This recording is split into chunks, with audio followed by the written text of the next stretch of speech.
Mi esposa se fue con mi socio cuando el negocio fracasó, yo empecé de cero y hoy soy millonario.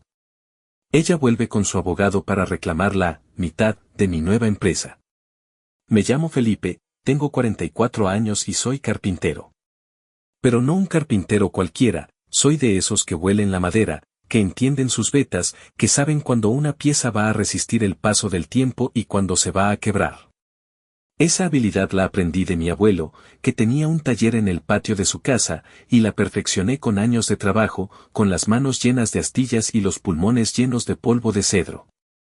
Si hace 7 años alguien me hubiera dicho que iba a perderlo todo por la traición de las dos personas en las que más confiaba, me habría reído.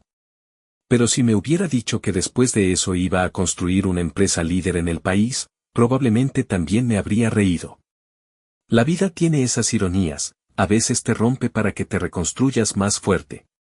Esta es la historia de cómo mi socio y mi esposa me robaron lo que construí con mis manos, de cómo empecé de cero en el taller de mi hermano, y de cómo hoy, cuando ella intenta reclamar lo que no le pertenece, la ley y la vida le están dando la lección que tanto necesitaba.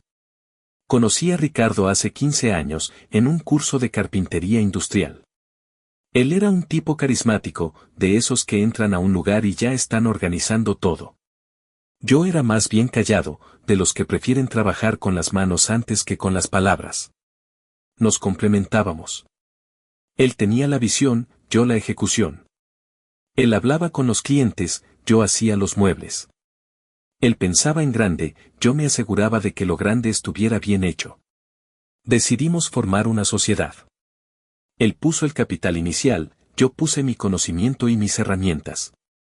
Al principio fue un taller pequeño, en un galpón alquilado en la periferia.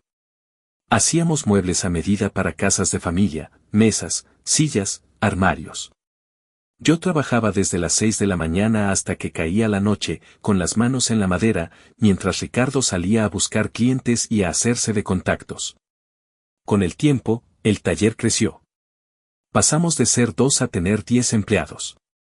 Ricardo se encargaba de la administración, las ventas, las relaciones públicas.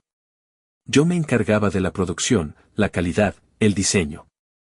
Él decía que éramos la dupla perfecta, que yo era el corazón del negocio y él la cara. Y yo le creía. Mónica llegó a mi vida por esa época. Era amiga de una prima, nos presentaron en una reunión familiar. Era bonita, educada, trabajaba como secretaria ejecutiva en una empresa de seguros. Me gustó desde el principio porque parecía interesada en lo que hacía, en el taller, en los muebles. Me decía, Felipe, lo que haces con tus manos es arte. Y yo me sentía orgulloso, porque ella valoraba mi trabajo. Nos casamos al año siguiente. Fue una boda sencilla, con los amigos del taller, la familia, y por supuesto Ricardo, que fue mi testigo. Él brindó y dijo, por la pareja perfecta, Felipe que construye, Mónica que inspira, y yo que me llevo el crédito. Todos nos reímos.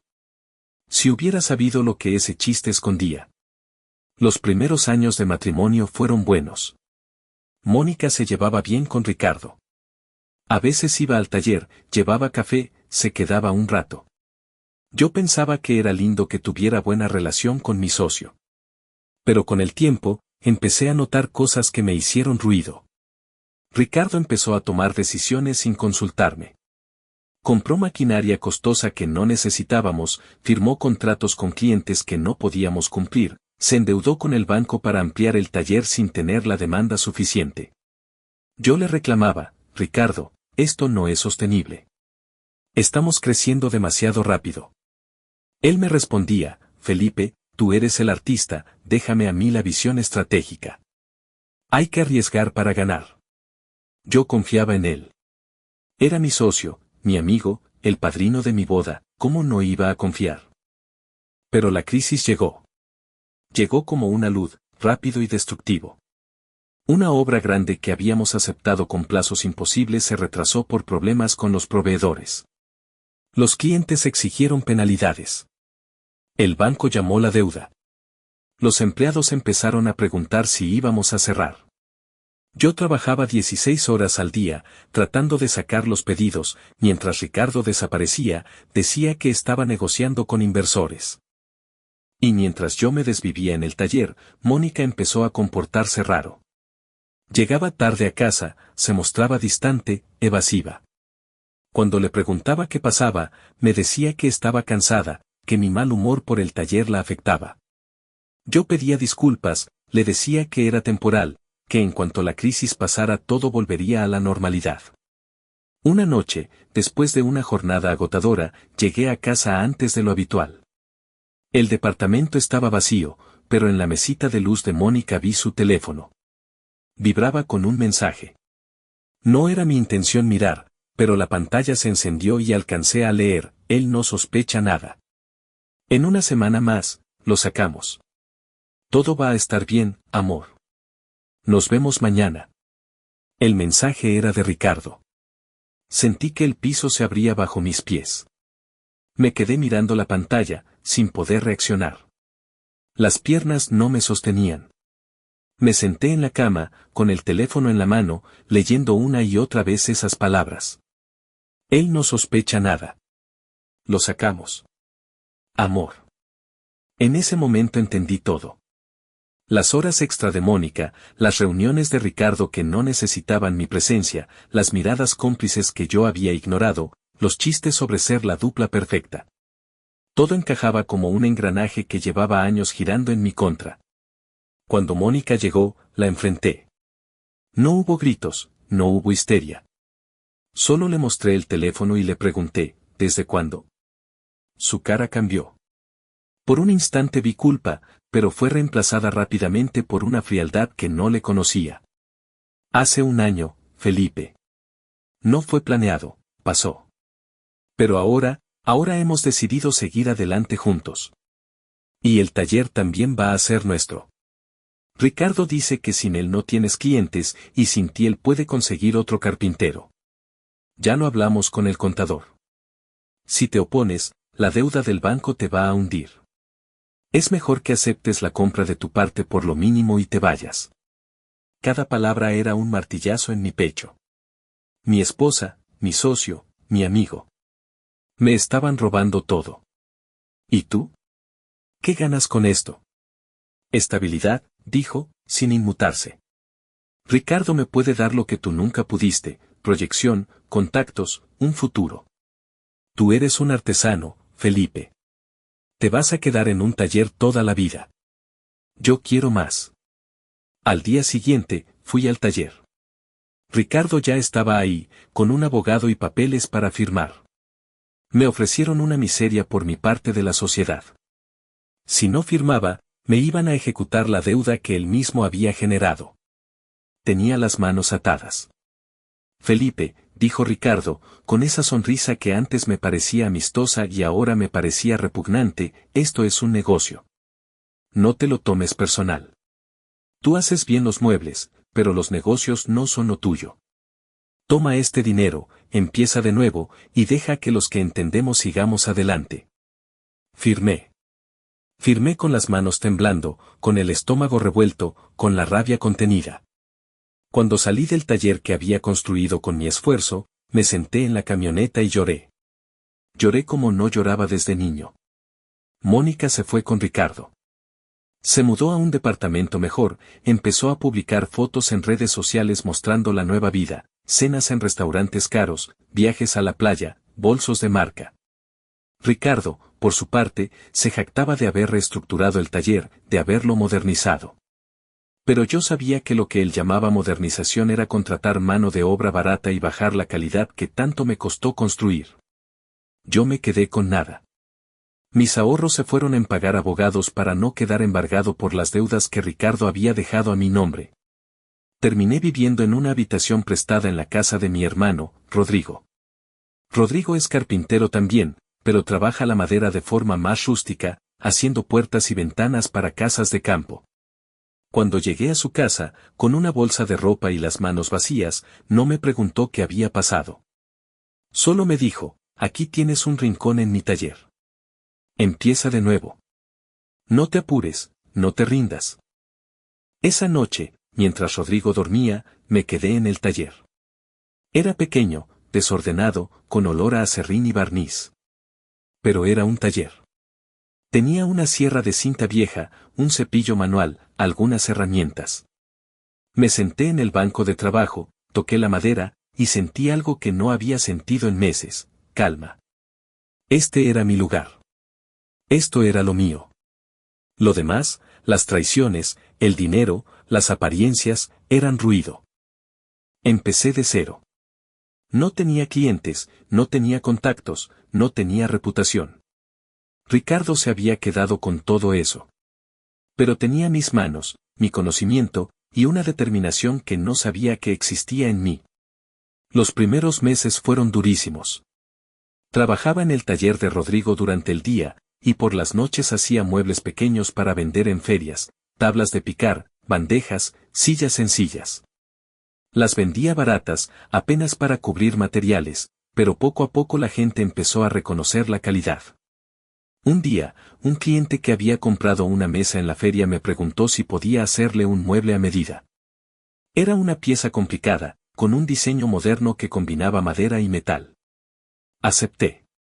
Me pasé noches enteras perfeccionando cada detalle, cada ensamble, cada acabado. Cuando el cliente recibió el mueble, quedó tan impresionado que me recomendó a sus amigos. Y esos amigos recomendaron a otros. Fue entonces cuando entendí algo: Ricardo me había quitado el taller, pero no podía quitarme mi talento.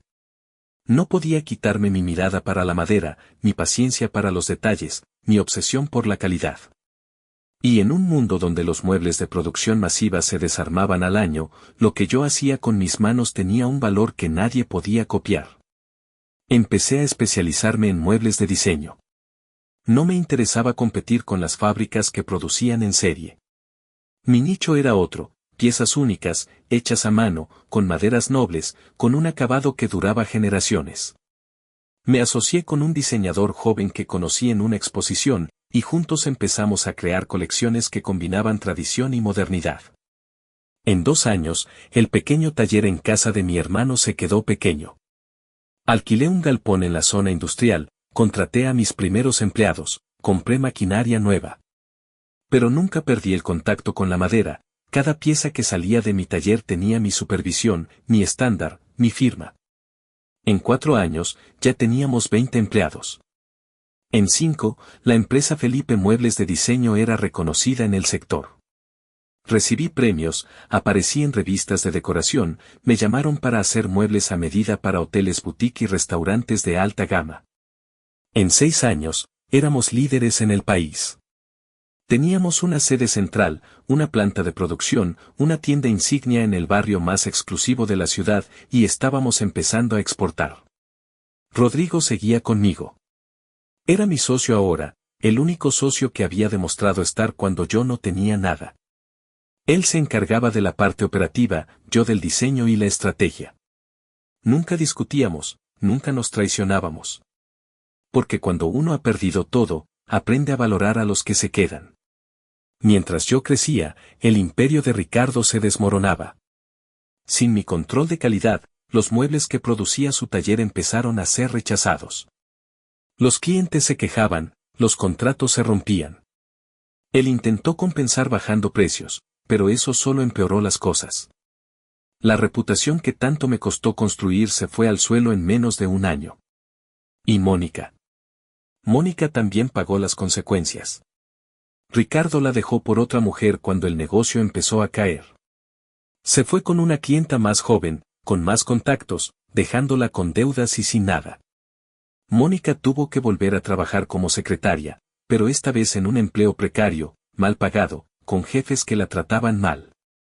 Las fotos de lujo desaparecieron de sus redes. En su lugar, aparecieron quejas sobre el tráfico, sobre la cuenta de la luz, sobre lo difícil que era llegar a fin de mes. Yo no celebraba su caída. Pero tampoco me daba lástima. Ella tomó su decisión cuando yo estaba en el fondo.